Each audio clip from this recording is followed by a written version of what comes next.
This is episode 54 of Standing Out. Standing Out is a remarkable interview style podcast with the intention to highlight women and men making outstanding contributions in their field. This podcast is generously sponsored by Think Global. Think Global is a business advisory firm working with women entrepreneurs around the globe to scale their businesses to the next level. Today, I'd like to welcome Tameka Montgomery. In 2013, Tameka Montgomery was appointed by President Obama to lead the Office of Entrepreneurial Development at the U.S. Small Business Administration. In her capacity as Associate Administrator, she was charged with the management and oversight of $160 million in federal funding for programs that support national entrepreneurial training and education, such as small business development centers, women's business centers, regional innovation clusters, ScaleUp America, online education, and the National SCORE mentoring program. Ms. Montgomery believes that small businesses are truly the economic backbone of our nation. She has a passion for equipping individuals with the tools needed to achieve the American dream of building a successful and thriving business. Tameka, thanks for being here. Thank you for having me, Katrina. I'm excited. So I'm going to do this interview backward because usually I start with, well, tell us your path that you got here, but I can't help but comment on the point that you were appointed by President Obama. Yes. How does that happen? Well, it's crazy. Things happen in weird ways, things that you don't even think about. And so at the time, I was running the Denver Metro Small Business Development Center, had been running it for about 7 years. And in my 7th year of running the SBDC, my SBDC had been named the #1 in the nation by the SBA. And there was an event in Colorado Springs, and I went up to Springs because I'd heard that a high-ranking SBA official was going to be there. And so I said, well, let me go up there and introduce myself to him and let him know that I'm the #1 SBDC. Yeah. So I went there, met him, and he asked me, he said, wow, when you come to DC, let's chat. I'd love to get to know you better. So I was like, okay, cool. And so that year, it was 2012, Small Business Week is in May, as you know. And so I went to DC. They had a big celebration for all the winners of various SBA awards, and I got to accept the national award, met with him, and he had shared with me about a position that was opening up at SBA. It was a career federal employee position, and said that, I may be interested in applying for that position. I was like, oh, okay, well, I'll look into it. When I went back home, that position became open and I applied for it. It was to be over the Small Business Development Center program, the national one. But at the same time, I applied for a position in Colorado and became the executive director of the Leadership Foundation, the Denver Metro. Okay. And took that role and was excited about it. Well, while I was in that role, probably about 8 months into that role, President Obama had been reelected for his 2nd term. I got a call from this gentleman in DC and said, hey, the president's gotten reelected. I think you'd be great for this administration. Would you be interested in talking more about working within the administration? I was like, oh, okay. And so then that's how the door opened. That's like, we're all just sitting around waiting for that call, right? Yeah, exactly. Yeah, I was like, okay. That's amazing. You know what I love about that story, though, is it really speaks to, sometimes you don't know how the dots are going to connect, right. But as long as you keep showing up and you keep being out there, you meet people. And it's so amazing to look back and see how those dots connected. Like, had you not gone to Colorado Springs, would this have happened? And yes, maybe exactly. That's awesome. So you've been in DC now for what, 4 or 5 years? 3.5 years. So we moved out here in August of 2013. What was the original catalyst that got you started in the entrepreneurial sort of space from a government perspective? Yeah, interestingly enough, so when I was I finished graduate school. I went to Columbia University for graduate school, got my master's in public administration, and from there was selected to be a presidential management fellow in DC. So I moved to DC. That was in the late 90s. Okay. That was in the late 90s. Moved to DC and was working for the Department of Justice, for the Office of Juvenile Justice and Delinquency Prevention. And the Presidential Management Fellows Program is a 2-year program. It's a fast track into upper levels of federal government.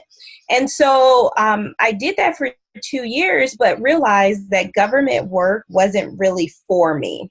Sure. So I decided it's a 2-year program with the hope that they hope that you stay on after the 2 official years. Okay. So I did my 2 official years and then moved back to Colorado with the intent to work on youth entrepreneurship.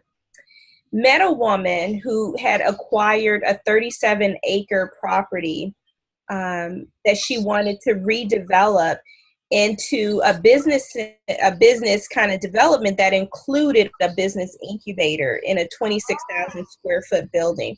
Okay. So she hired me to launch this business incubator. So this was in 2000, January 2001, actually. So I started this business incubator, got the building. It was partially renovated. We got the building completed. I developed the programming, recruited companies to be in there. And so I did that for 3 years. And that's really how I got into Colorado's small business entrepreneurial community. That's really cool. So when you were running the Denver chapter, is it SBA or SB? What is DC. it? So after I ran the incubator, started that, I did that for 3 years. And then I was hired to run the SBDC, the Small Business Development Center, which is a program that's funded by SBA. But the Denver Metro SBDC is a part of the Denver Metro Chamber of Commerce. So when you were at the SBDC and you were number 1 with your organization in the country, how did you make that happen? Like what's the secret sauce? Because is there one in every state or like some various? They're all over. One or multiple cities within a state can have one? Multiple. Okay. So the SBDC program has been around, I think, for about 37 years. Okay. And the way it works is that there are SBDCs in every state in the nation in multiple communities. So Colorado has a network. So they typically have networks. So Colorado's SBDC network has about 16 or so SBDCs in Colorado. So total, there are about 900 SBDCs throughout the United States. So that's even more impressive. I was thinking 50. No, about 900. So you beat 900 organizations like I did that year. I sure did. Like you, right? So what is it? Is it leadership? Is it programming? Is it everything? What'd you do? I think it's about innovative approaches to helping business owners achieve small business success. So one of the programs that we launched when I was there that I was really proud of has been replicated by some other SBDCs is I created this thing called the Main Street Mentor Walk. Okay. Yeah. So, I know that business owners, we know that mentors are great, but oftentimes small business owners really don't have access to mentors or maybe even don't know how to establish business mentoring relationships. Right. And so I thought, you know what, why don't we do something a little different? In Colorado, we're, considered a healthy state and you have 5Ks, runs. And I said, instead of doing a run, what if we walked a 5K? And we matched you up with a mentor based on what your needs are. And so that's how we launched the Main Street Mentor Walk. And it happened at City Park in Denver. We got about 60 business owners who have been very successful in their business to agree to be the mentors. And then we matched up those mentors with either 1 or 2 mentees. And then they walked a 5K and they talked. Yeah. So that's one program that we developed. Another thing that we did is a thing that was important to me was really helping businesses scale. So we developed a growth program, an intensive growth coaching program to help small businesses kind of create processes and grow their business. That's really incredible. So then taking all of that, now I can see why President Obama appointed you, like, because that was awesome. And it's really amazing that those programs go into the different locations too and different networks. That's awesome. So in your current role, like, what do your days and weeks look like as far as what programs do you work on, and how do you still move the needle and make impact in this world? Yeah, so, January 20th, President Obama left office. And so as an appointee, that's when I left office as well. So as of 12 noon on January 20th, my role as an appointee within the Obama administration and as a senior leader at SBA ended. What does that, like, hold on, let's pause for a second. What does that feel like? Like, we all see it on TV and we know 12 o'clock noon's coming. What, like, inside, what is that like?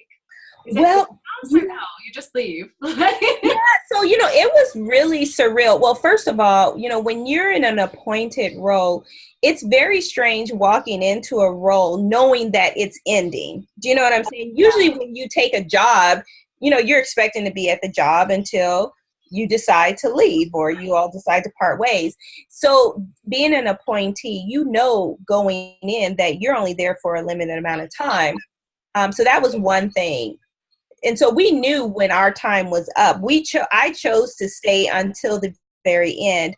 The way that I spent my last hours within the administration, I actually was at the Andrews Air Force Base to send Obama off, and President Obama and Mrs. Obama off. And so I got the opportunity to be there to shake their hands, to see them off, to hear them speak. And so it was actually kind of nice for us to be in this space of about maybe a few hundred of us appointees all together, kind of just, reflecting on the last few years of our service within the administration and hearing the last words of President Obama before he boarded Air Force One to leave. Very cool. Okay, so thank you for that digression. I had to know. So then, other question: what do you do now that to make impact in this? Yeah. So when I left, I decided, people were like, "Oh, you could do this now, and you've done this, all these different things." And so I have 3 kids, 3 boys that are 7, 9, and almost 11. And I decided that I would take a sabbatical. I really wanted to step back and kind of reassess the last 3.5 years and figure out what I wanted to do next. And so decided that during that time, I would write a book about raising young entrepreneurs or raising kids with an entrepreneur's mindset. And so what I've done and have been doing is I've launched an initiative, and it's called Why Not Me. So my website is why-not.me,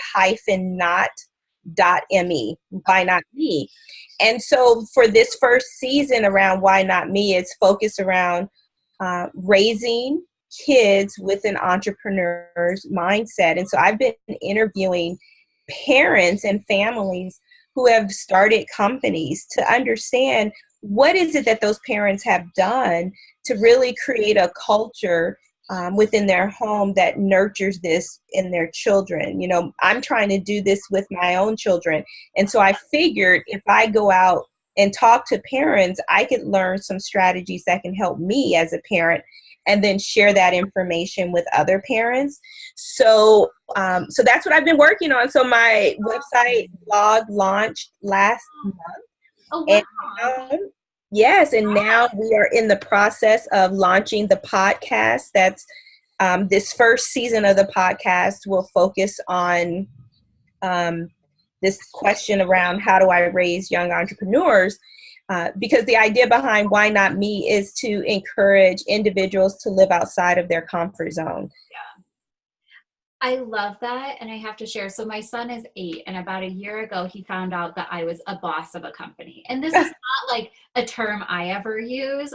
I don't know. I lead the company. I don't really feel like a boss, but whatever. So one day he found out, he's like, "Mom, you're a boss?" I'm like, "Yeah." And I could see in his eyes, he was really excited and sort of like enamored with that. I'm like, "Well, what do you think I do, buddy?" And he goes, "You fire people." I'm like, "Oh."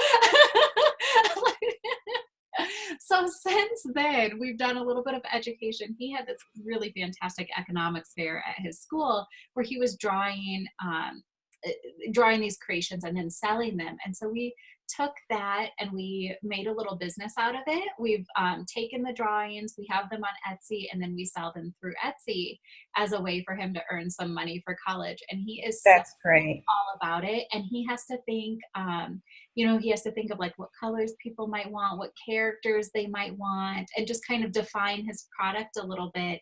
And he also has learned some real life skills as far as promoting himself. He's promoted himself and talked about his business to his peers. He's one of the things we have, which he's just hasn't gone there yet, but we want him to record a little text message video to send to, grandma and my sister and whoever else. So anyway, there's like real life skills that he's learning from this little teeny tiny venture at the moment. And yeah, my boys, they have a business where they make custom leather bracelets that they stamp with inspirational words or people's names. And so yeah, that's their business. And they have, when I think about the financial independence that my boys have, we don't give them an allowance. And so this business allows them to generate their own money, and it's just normal for them. They see it as normal, which is great. Awesome. Yeah. All right. So as we wrap up, my last question is, what do you have on your radar right now as an industry expert that you feel like we're all going to be talking about in a year from now? I think, right now my head is all around our young people, right, as it relates to entrepreneurship. And so I think as we think about what I'm thinking about in this particular industry of small business support services is really about how do we continue to democratize access to information to all communities so that they can all be able to build a successful business. Running the programs that I ran at SBA, we know that a lot of businesses don't reach $1 million mark. Women-owned businesses led by people of color. But I believe that if we invest more information, more resources in educating young people now, that we can have in the future more diversity in the sizes of companies for women as well as communities of color. So figuring out ways to better democratize the delivery of business support through using technology, I think is something that I'm seeing a lot in different facets that I think is going to be helpful. Yeah, I think you're spot on about that. I know in my first year of business, I accidentally saw the stats of the number of businesses that fail within the first year. Oh, that was big. I think, 5 or 6 years ago, if I recall, I think it was like 70 to 80% or something. Well, the thing is like with women-owned businesses, 90% of women-owned businesses don't have a single paid employee. Oh, wow. Oh, wow. That's eye-opening. Yeah. Interesting. Well, that's an interesting note. We're going to end it on that. So food for thought as to what we can do to change that around, because that sounds problematic. So, all right. Well, Tameka, thank you so much for being here. I really appreciate it. Thank you so much. I enjoyed it myself. Take care. You too.